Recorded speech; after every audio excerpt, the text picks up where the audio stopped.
दोस्तों नमस्कार, स्वागत है आपके अपने YouTube चैनल एग्रोटेक स्टडी में। और दोस्तों मैं हूं अरविंद यादव। दोस्तों फिर मैं हाजिर हूं 12th एग्रीकल्चर सब्जेक्ट लेके आया हूं आज, एलिमेंट ऑफ साइंस। यानी दोस्तों इस आपके सब्जेक्ट से 5 चैप्टर आपके बचे हुए थे, वो मैं लेके आया हूं। चैप्टर नंबर 16 और चैप्टर नंबर 16 का नाम है क्षेत्रमिति यानी मेंसुरेशन। ठीक है, ध्यान रखना एलिमेंट ऑफ साइंस का यह चैप्टर आपके एग्ज़ाम में 12th का जो एग्ज़ाम होता है उसमें 3 नंबर का पूछा जाता है, जिसमें दोस्तों 2 नंबर का एक क्वेश्चन पूछा जा सकता है और एक ओटी इसमें से पूछा जाता है। दोस्तों हम इसकी शुरुआत करते हैं देर ना करते हुए। सबसे पहले हम इसी को जानते हैं कि क्षेत्रमिति होता क्या है, क्षेत्रमिति किसे कहते हैं। इंपॉर्टेंट क्वेश्चन है, समझिए। क्षेत्रमिति शब्द की अगर उत्पत्ति की बात करें तो इसकी जो उत्पत्ति है ग्रीक भाषा से हुई। कौन सी भाषा से हुई, ध्यान रखना है, ओटी में भी पूछ सकते हैं। ग्रीक भाषा से हुई और जिसका अर्थ होता है माप। इसका अर्थ क्या होता है क्षेत्रमिति का, ध्यान रखें, माप इसका अर्थ होता है। ठीक है दोस्तों, ये तो थी आपकी जनरल सी बात। अब बात करते हैं इसकी डेफिनेशन की। तो जो क्षेत्रमिति गणित की वह शाखा है, किसकी शाखा है, मैथ्स की वह एक शाखा है जिसके अंतर्गत हम ज्यामितीय आकृतियों की लंबाई, उनका क्षेत्रफल तथा आयतन का अध्ययन करते हैं। वही आपकी क्षेत्रमिति कहलाती है। सिंपल सी भाषा में ध्यान रखना, जैसे आपके त्रिभुज होता है, चतुर्भुज होता है, वृत्त होता है, आयत होता है, वर्ग होता है, इन सभी चीज़ों का क्षेत्रमिति के अंतर्गत हम क्या करते हैं, अध्ययन करते हैं। वही आपकी करना है। यहाँ पर लंबाई है, उसका एरिया यानी क्षेत्रफल है, उसका आयतन, इन सब चीज़ों का अध्ययन किसके अंतर्गत किया जाता है, क्षेत्रमिति के अंतर्गत किया जाता है। ठीक है दोस्तों, तो आपको क्लियर हो गया होगा क्षेत्रमिति किसे कहते हैं। अब बात करते हैं, हम चलते हैं आगे। दोस्तों आगे है आपका त्रिभुज किसे कहते हैं। त्रिभुज से संबंधित क्वेश्चन है। त्रिभुज किसे कहते हैं तो समझ लीजिए थोड़ा सा है। 3 भुजाओं से घिरी हुई आकृति त्रिभुज कहलाती है। सब लोग जानते हैं और छोटे से ही इस चीज़ को पढ़ते चले आ रहे हैं कि त्रिभुज क्या होता है, ट्रायंगल क्या है, तो सब जन समझते हैं। तीनों भुजाओं से घिरी हुई आकृति त्रिभुज कहलाती है। और त्रिभुज होते हैं, कई होते हैं, जैसे आप जानते हो समकोण त्रिभुज है, विषमबाहु त्रिभुज है, समबाहु त्रिभुज है, समद्विबाहु त्रिभुज है। इस तरीके से आपके और जो होते हैं त्रिभुज जो होते हैं, जैसे मैंने इसमें एक आपकी आकृति बनाई है, इस तरीके से आपके त्रिभुज, उनके प्रकार कई हैं, उनके हम बात करेंगे उनके आगे। सबसे पहले हम बात करते हैं आपके समकोण त्रिभुज की। दोस्तों समकोण त्रिभुज क्या होता है, अच्छी तरीके से समझना है आपको। तो वह त्रिभुज जिसका एक कोण समकोण हो, जिसका एक कोण कैसा हो, समकोण हो। ठीक है, अर्थात 90 डिग्री का हो। कितने डिग्री का हो, 90 डिग्री का होता है, वह आपका समकोण त्रिभुज कहलाता है। दोस्तों मैंने आकृति बनाकर आपको समझाने की कोशिश की है, जिसमें देख सकते हो आप लोग ट्रायंगल जो बनाया है, जिसका एक कोण, सबसे नीचे वाला जो कोण आप देख सकते हो, ये 90 डिग्री का कोण है, यानी इसका ये कोण कैसा है, समकोण है। ठीक है ना, तो आप इसको अच्छी तरीके से ध्यान रखेंगे। समकोण त्रिभुज किसे कहते हैं उसकी डेफिनेशन मैंने इसमें आपको क्लियर कर दिया। अब बात करते हैं हम आगे, नेक्स्ट जो आपका कौन सा त्रिभुज है उसके। नेक्स्ट त्रिभुज है आपका दोस्तों विषम बाहु त्रिभुज। विषम बाहु, उसका नाम ही विषम है। विषम का मतलब है वह त्रिभुज जिसमें तीनों भुजाओं की लंबाई क्या होती, बराबर नहीं होती। मतलब तीनों भुजाएं जो होती है ना, उनकी लंबाई अलग अलग होती है, बराबर नहीं होती है। ठीक है ना, ये ध्यान रखना, कोई 10 सेंटीमीटर की है, कोई 20 की है, कोई 15, इस तरह से उनकी जो कोणों की लंबाई, भुजाओं की लंबाई होती है, उसे विषम बाहु त्रिभुज कहा जाता है। सिंपल सी, मैंने इसको बनाया नहीं क्योंकि सिंपल है, तीनों भुजाओं की लंबाई क्या है, अलग अलग है, इसलिए। ठीक है ना, अब बात करते हैं हम समबाहु त्रिभुज। विषमबाहु क्लियर हो गया, इसके बाद आता है समबाहु त्रिभुज किसे कहते हैं। तो समबाहु त्रिभुज वह त्रिभुज है जिसमें तीनों भुजाओं की लंबाई बराबर होती है। इसकी तीनों जो भुजा हैं, समबाहु नाम है उसका है, समान भुजा हैं, समबाहु। ठीक है ना, तो तीनों भुजाओं की लंबाई बराबर होती हैं और वही समबाहु त्रिभुज कहलाता है। और इसका प्रत्येक कोण 60 डिग्री का होता है। देख सकते हैं आप, अच्छी तरह मैंने बनाने की कोशिश की है। आपकी तीनों भुजाएं लगभग बराबर, लगभग नहीं होना चाहिए, बराबर है, नहीं बन पाई हो कोई दिक्कत नहीं है, आप लोगों को समझाने के लिए ये काफ़ी है। ठीक है दोस्तों, तो तीनों जो भुजाएं आप देख सकते हो बराबर हैं और इसके कोण भी देख सकते हो, तीनों जो कोण हैं वो आपके 60 डिग्री के कोण बनाए गए। ठीक है ना, इसको क्या कहा जाता है, समबाहु त्रिभुज, जो आपको अच्छी तरीके से क्लियर हो गया होगा। ठीक है दोस्तों, ये हो गया आपका विषमबाहु त्रिभुज होता है किसे, वो भी समझ लिया आपने। समबाहु त्रिभुज क्या होता है वो भी समझ लिया आपने। अब बात करते हैं हम आगे, नेक्स्ट है आपका समद्विबाहु त्रिभुज। कौन सा है दोस्तों, द्विबाहु त्रिभुज किसे कहते हैं। अच्छा क्वेश्चन है, किसे कहा जाता है, इंपॉर्टेंट है दोस्तों, सभी ध्यान रखना है और एक ना एक आपके एग्जाम में आपको मिलना है, इसलिए आप लोग इनको बहुत अच्छे तरीके से पढ़ रहे होंगे और समझ भी रहे होंगे। तो समद्विबाहु त्रिभुज किसे कहते हैं, तो वह त्रिभुज जिसकी किन्हीं दो भुजाएं बराबर हों समद्विबाहु त्रिभुज कहलाता है। देखिए, दो भुजाएं बराबर होना चाहिए, एक छोटी हो कोई मतलब नहीं, और बड़ी हो तो भी कह सकते हैं। ठीक है ना, आप देख रहे हो ए और बी दोनों जो भुजाएं हैं वो दोनों बराबर हैं, और नीचे वाली जो भुजा है आप कह सकते हो वो बिल्कुल छोटी है, तो आप कह सकते हैं कौन सा त्रिभुज है, आपका समद्विबाहु त्रिभुज है। अच्छी तरह आपका समद्विबाहु त्रिभुज की भी डेफिनेशन आपको क्लियर हो गई होगी। अब बात करते हैं आगे, चतुर्भुज किस कहते हैं। सिंपल सी बात है, इसे चतुर्भुज को हम वर्ग भी कह सकते हैं। ध्यान रखें, इस वर्ग का मैंने यहाँ पे आकृति बनाई है जो कि सिंपल है।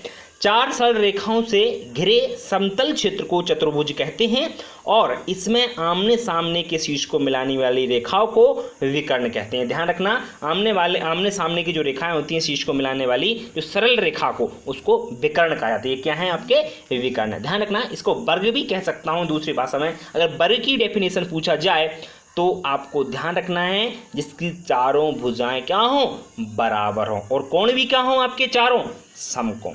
ठीक है ना, मतलब 90 डिग्री के, तो चारों कोण 90 डिग्री को, वह आपका वर्ग भी होता है। ठीक है दोस्तों, बात करते हैं आगे समचतुर्भुज की। समचतुर्भुज क्या होता है, सिंपल सी भाषा में समझना है हमको। वह समांतर चतुर्भुज जिसमें चारों भुजाएं बराबर हों। देख सकते हो 1 2 3 4, चारों भुजाएं बराबर लग रही हैं आपको। भुजाएं तो आपकी चारों बराबर हैं, किंतु कोण समकोण नहीं हो, समचतुर्भुज का। देखो कोण क्या समकोण है, देख लीजिए आप लोग। कोई आपका कह सकते हैं 60 से कह सकते हैं आपका 90 का होगा, कोई सा 90 का तो मुझे लगता है कोई सा भी नहीं है, आपका ज़्यादा का हो सकता है ना। देखिए आप ऊपर का नीचे का, मतलब आपके चारों अगर हम इनको मिलाकर देखें तो इनके जो कोण हैं वो आपके बराबर नहीं है। समचतुर्भुज यही है आपका। समझ गए को, मैंने आकृति बना के कोशिश की है कि आपको समझ में आए। डेफिनेशन अगर आपने पढ़ ली है तो आपको थोड़ा तो क्लियर जरूर हो रहा होगा कि समचतुर्भुज एक्चुअल में होता क्या है। ठीक है ना, बात करते हैं नेक्स्ट आपकी आयत की। दोस्तों आयत क्या होता है देख लीजिए, मैंने बनाने की कोशिश की है। वह चतुर्भुज जिसकी आमने सामने की भुजाएं बराबर हो। देख सकते हो आमने, मतलब आपकी ये बी नहीं होगा, ये बी बन गया है यहाँ पे आपके सामने, ए और बी सब ठीक है, ए और बी और ये बी, ठीक है ठीक है। वह चतुर्भुज जिसकी आमने सामने की भुजाएं क्या हो, बराबर हो, वह कोण समकोण हो और आयत कहलाता था। कोण कैसे होना चाहिए, समकोण। कोण तो आप देख रहे हो 90 डिग्री की हैं चारों।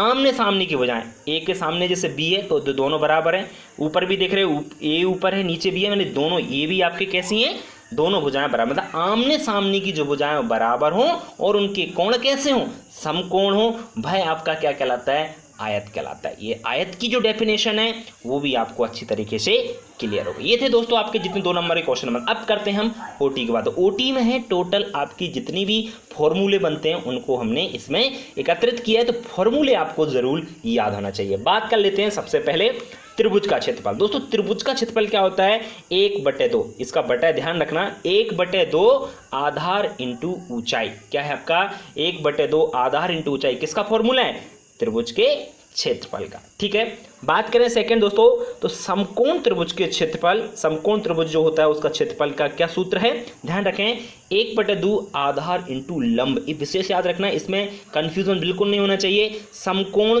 त्रिभुज का और त्रिभुज का जो फॉर्मूले हैं दोनों आपको अच्छी तरह, वो लंब में है वो ऊंचाई में। ठीक है दोस्तों, तीसरा है विषमबाहु त्रिभुज। विषमबाहु त्रिभुज जो है इसका फॉर्मूला ध्यान रखें, विषमबाहु त्रिभुज का क्षेत्रफल बराबर होता है √, जी √ है पूरे में है, और ध्यान रखें एस आपके कोष्टक में s-a, फिर s-b, फिर s-c, इस तरीके से इसको हैरो का सूत्र भी कहा जाता है। ध्यान रखना है, और पूरा आपका ये √, में ये भी आपको ध्यान रखना है। मैंने कोशिश किया बनाने की, आप लोग थोड़ा सा इसको ध्यान रखें। और याद करने की चीज़ है, ओटीओ में 101% इसी में से आपके पूछे जाते हैं। ध्यान रख, आप पुराने पेपर भी देख सकते हो, यही पूछे गए, इसलिए मैंने इनको एकत्रित किया है। तो चौथा है समद्विबाहु त्रिभुज का फॉर्मूला। समद्विबाहु त्रिभुज का क्षेत्रफल बराबर क्या होता है दोस्तों, 1/2 a √4b² minus a square. Square मतलब आप ऊपर नहीं चढ़ पाया तो 2 ऊपर नहीं बन पाया, इसलिए मैंने लिख दिया स्क्वायर लिख दिया। आप लोग इसको अपनी कॉपी में स्क्वायर की जगह स्क्वायर ऊपर लगा सकते हो। क्या है दोस्तों समद्विबाहु त्रिभुज का 1/2 a √4v² minus a square. ठीक है ना, याद रहेगा समद्विबाहु त्रिभुज का क्षेत्रफल का फॉर्मूला। अब बात करते हैं समबाहु त्रिभुज का। क्या है हम √3/4 भुजा का स्क्वायर, भुजा का वर्ग, ये है आपका समबाहु त्रिभुज का फॉर्मूला। ठीक है, बात करते हैं आगे दोस्तों समांतर चतुर्भुज का क्षेत्रफल।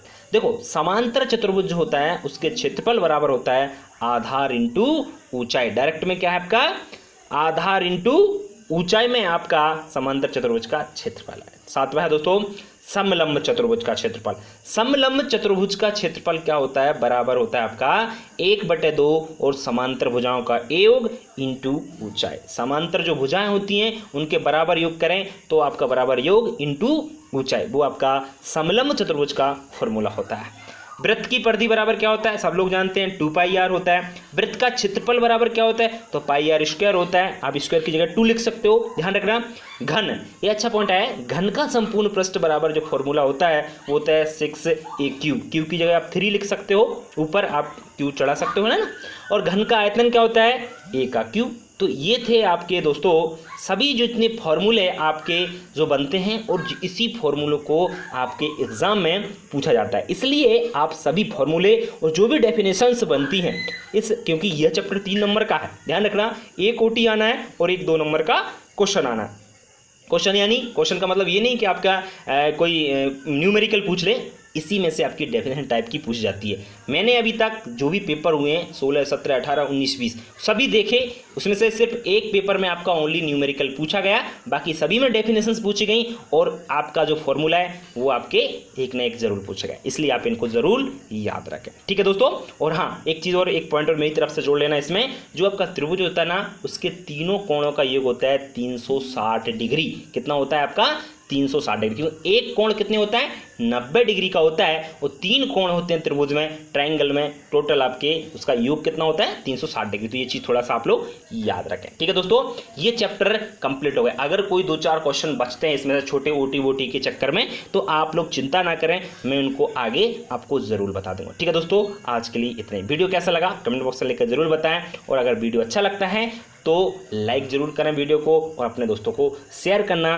बिल्कुल ना भूलें। ठीक है दोस्तों, और आप हमारी वीडियो को अपने दोस्तों को शेयर करने के बाद आप लोग एक चीज़ ध्यान रखें दोस्तों, अगर आपको ऑनलाइन पढ़ना है तो आप हमसे संपर्क कर सकते हैं। दोस्तों अगर आप न्यू हो हमारे चैनल पर तो चैनल को सब्सक्राइब जरूर करें। सब्सक्राइब करने के बाद बेल आइकन को दबाना ना भूलें, जिससे आपको नई वीडियो का जो नोटिफिकेशन है वो जल्द से जल्द आपको प्राप्त हो सके। ठीक है दोस्तों, आज के लिए इतना ही।